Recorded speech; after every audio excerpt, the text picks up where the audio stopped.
తీసుకుంటున్నా. Thank you sir. Honourable MP గడ్డం వంశీకృష్ణ గారు.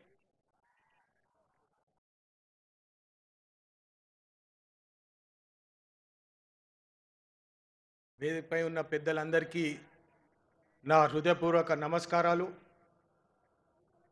గౌరవ ముఖ్యమంత్రి వర్యులు రేవంత్ రెడ్డి గారికి నా హార్దిక స్వాగతం.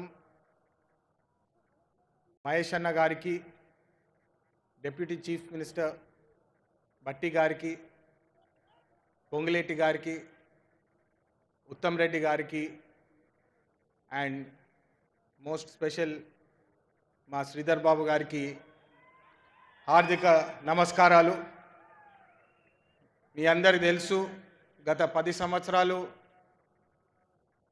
గత పాలకులు కేవలము పెద్దపల్లి ప్రాంతాన్ని దోచుకొని తిన్నారు, కానీ మన ప్రాంతానికి ఒక్క పైసా పని చేయలేదని చెప్పి మీ అందరికీ తెలిసిన విషయమే. పెద్దపల్లి ప్రాంతం అంటేనే వనరులు చాలా ఎక్కువ, ఇక్కడ పంట బాగా పండుతుంది, మన సింగరేణి ఉంటుంది, పని చేయాలంటే చాలా ఉంటుంది. కానీ గత 10 సంవత్సరాలు కేవలం ఇక్కడ దోచుకున్నారు, కానీ ఇక్కడ తెచ్చిన నిధులు లేవు, నియామకాలు లేవు అని చెప్పి ఈ సందర్భంగా ఒకసారి గుర్తు చేస్తున్నాను. మీ అందరు తెలుసు, గత 1 సంవత్సరంలోనే పెద్దపల్లి ప్రాంతానికి 1000 కోట్ల నిధులు సీఎం రేవంత్ రెడ్డి గారి చేతులారా ఇక్కడ నిధులు తీసుకొచ్చినారని చెప్పి గర్వంగా నాకు ఈరోజు ఒక ఎంపీగా ఇక్కడ నేను పనిచేస్తున్నానంటే చాలా గర్వంగా ఉన్నది. పెద్దపల్లి ప్రాంతానికి ఇంకా మరిన్ని నిధులు తీసుకొచ్చే బాధ్యత మా మీద ఉన్నది. ఖచ్చితంగా ఇక్కడ పనులు చేసి తీరుతామని చెప్పి ఈ సందర్భంగా మళ్ళొకసారి మాటిస్తున్నాను. మీ అందరి తెలుసు, గత 10 సంవత్సరాలు ఆర్థికంగా తెలంగాణ రాష్ట్రము చాలా నష్టపోయింది. దాదాపు 7 లక్షల కోట్ల రూపాయల అప్పుల పాలయ్యి రాష్ట్రాన్ని ఇబ్బందిలో పెట్టేసి టీఆర్ఎస్ పార్టీ వీడ్చి వెళ్ళిపోయింది. కానీ ఇన్ని కష్టాలున్నా, ఆర్థికంగా ఇన్ని కష్టాలున్నా మన సీఎం రేవంత్ రెడ్డి గారు ఏమైనా సరే 6 గ్యారంటీల మీద పట్టుకొని ఉండాలి. ఎన్ని కష్టాలు వచ్చినా నష్టాలు వచ్చినా ప్రజలకు మాటిచ్చినాము, ఇది ప్రజాపాలన అని చెప్పి ప్రజలకు పని చేస్తామని చెప్పి నిధులు ఏదన్నా చేసి నిధులు తీసుకొచ్చే బాధ్యత తీసుకున్నారు. మీ అందరికీ ఒక ముఖ్యమైన విషయం చెప్పాలా, రేవంత్ రెడ్డి గారు ఢిల్లీ వస్తారు.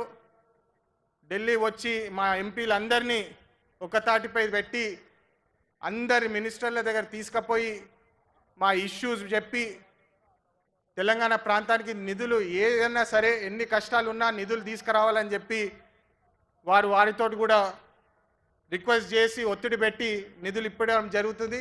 మీ అందరికీ తెలుసు, మొన్న సివిల్ ఏవియేషన్ మినిస్టర్ గారితో కూడా కలవడం జరిగింది. రామగుండం ప్రాంతంలో ఒక మంచి ఫెసిలిటీస్ తోటి ఒక ఎయిర్పోర్ట్ తీసుకొచ్చే బాధ్యత మాది, ఖచ్చితంగా చేసి తీరుతామని చెప్పి ఈ సభాముఖంగా తెలియజేస్తున్నాము.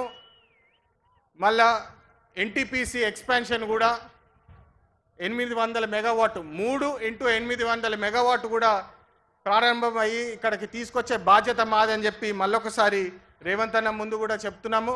ఖచ్చితంగా ఈ 2 అతి తొందరగా తీసుకొస్తామని చెప్పి మీ అందరికి మాటిస్తున్నాను. మళ్ళొక ముఖ్యమైన విషయము, క్యాంపెయినింగ్ అప్పుడు చెప్పినాము, ఉద్యోగాలు తీసుకొచ్చే బాధ్యత మాది. ఖచ్చితంగా ఇక్కడ అనుబంధ సంస్థలు, పబ్లిక్ సెక్టర్ సంస్థలు తీసుకొచ్చి ఇక్కడ ఉద్యోగాలు కూడా ఇప్పిస్తాము, మన లోకల్ ఎంప్లాయ్మెంట్ కోసము ఇప్పిస్తామని చెప్పి అప్పుడు చెప్పినాము. దాని మీద కూడా పనిచేస్తున్నాము. ఖచ్చితంగా త్వరలో మీకు ఒక మంచి వార్త చెప్తామని చెప్పి మళ్ళొకసారి ఇంత పెద్ద సమావేశానికి రేవంత్ అన్నకి పెద్దపల్లి పవరు, పెద్దపల్లి ప్రేమ చూపించడానికి ఇంత పెద్ద ఎత్తున వచ్చిన అందరికీ నా హృదయపూర్వక ధన్యవాదాలు. 55,000 ఉద్యోగాలు ఈరోజు ప్రకటన చేసి అందరికి ఇస్తుంటే చాలా సంతోషకరమైన ఉంది. ఒక్క ముఖ్యమైన మాట, ఇక్కడ అడ్మినిస్ట్రేషన్ పాయింట్ ఆఫ్ వ్యూ కానివ్వండి, ప్రోటోకాల్ ప్రకారం కానివ్వండి, నన్ను పిలిచినా పిలవకపోయినా, నన్ను పేరు పెట్టినా పెట్టకపోయినా పెద్దపల్లి ప్రజల కోసం ఎల్లప్పుడూ ఉంటా అని చెప్పి మళ్ళొకసారి మీ అందరికీ నా మాటిస్తూ ధన్యవాదాలు. Thank you sir. Honourable MLC Jeevan Reddy గారి సందేశం.